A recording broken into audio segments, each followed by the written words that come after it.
প্রিয় দর্শক, কেমন আছেন?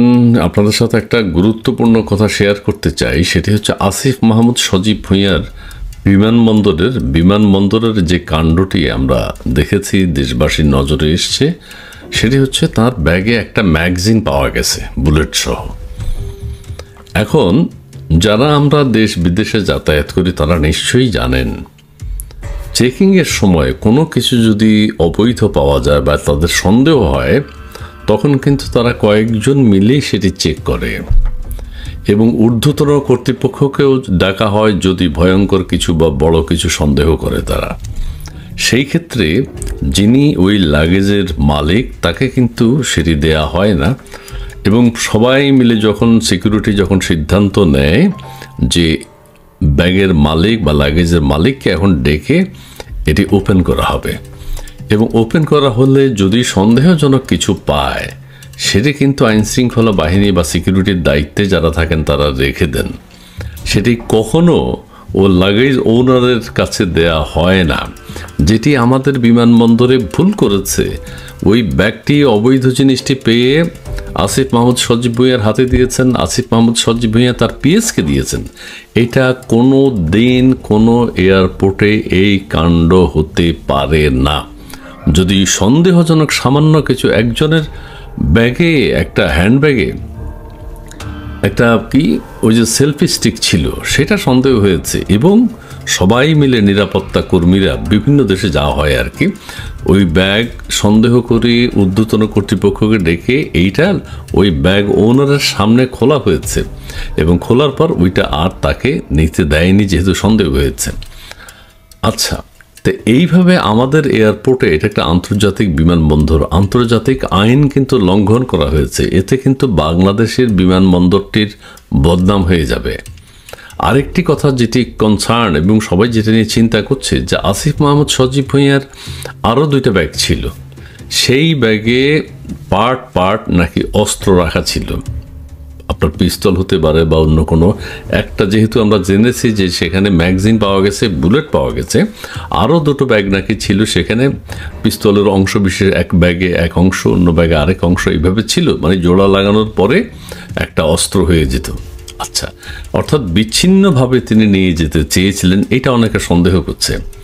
এবং আবার অনেকজন মিলাচ্ছে যে কিছুদিন আগে মালয়েশিয়ায় আমাদের 36 জন জঙ্গি ধরা পড়েছে বাংলাদেশের, যেটা খুবই দুঃখজনক, এবং তাদের সাথে মালয়েশিয়ান পুলিশ যে আইএসের সাথে যে সংশ্লিষ্টতা ছিল সেটি খুঁজে বের করেছে। এটাও কিন্তু একটা বিরাট উদ্বেগের ব্যাপার বাংলাদেশের জন্য।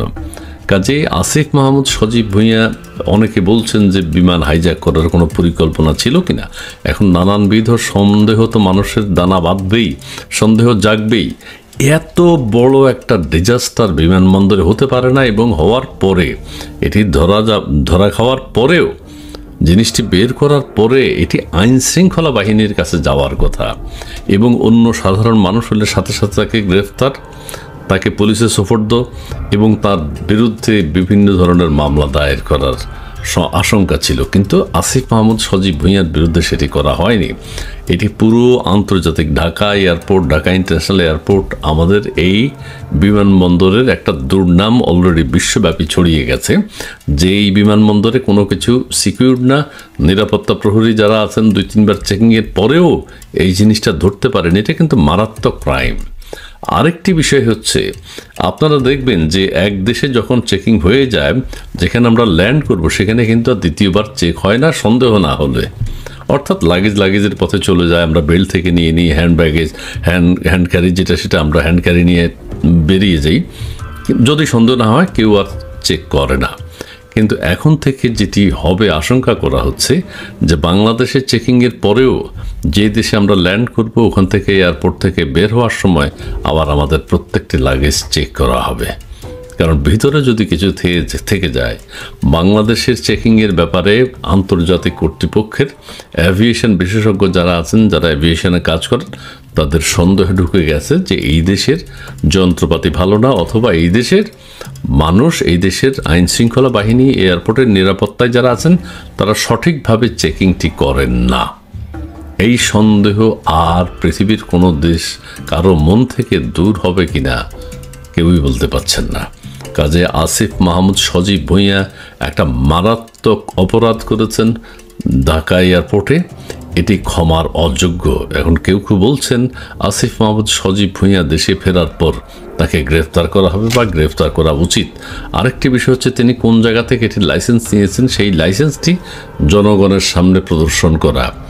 আমি আবারও বলছি, কেউ কেউ সন্দেহ করছেন আসিফ মাহমুদ সজীব ভুঁইয়াকে টার্কিশ এয়ারলাইন হাইজ্যাক করার কোনো পরিকল্পনা ছিল কি না। মাহমুদ সজীব ভুঁইয়াকে নিয়ে যে কাণ্ডটি ঘটেছে, সেই কাণ্ড থেকে আসিফ মাহমুদ সজীব ভুঁইয়ার নিষ্কৃতি পাওয়ার কোনো সুযোগ নেই। বিমানবন্দরে একদম লাস্ট স্ক্রিনিংয়ে আসিফ মাহমুদ সজীব ভুঁইয়ার ব্যাগে যে ম্যাগজিন আছে AK-47 রাইফেলের, সেটি ধরায় পড়েছে। এর আগে যে আরও 1-2 বার চেকিং হয়েছে, বাংলাদেশের নিরাপত্তা বাহিনী করেছে। তারা কি করেছে? তারা এটা কি দেখতে পায়নি? তাদেরকে নিয়েও তো সন্দেহ আছে। তারা কি তার ব্যাগ তল্লাশি করে নাই? তাদেরকেও আইনের আওতায় আনা উচিত। একেবারে প্লেনে ওঠার আগে শেষ মুহূর্তে আসিফ মাহমুদ সজীব ভুঁইয়ার ব্যাগে ম্যাগজিন পাওয়া গেছে। তিনি বলেছেন ভুলবশত এটি হয়েছে, তার পিএসের কাছে সেটা তিনি দিয়েছেন। এটা হতে পারে না, পিএসের কাছে দেওয়ার কোনো সুযোগ নেই। এটা আইন শৃঙ্খলা বাহিনীর নিয়ন্ত্রণে নিতে হবে, আইন শৃঙ্খলা বাহিনীর কাছে থাকা উচিত এটি। কিন্তু ম্যাগজিন পিএসের কাছে দেওয়া হয়েছে, এটা হয় না।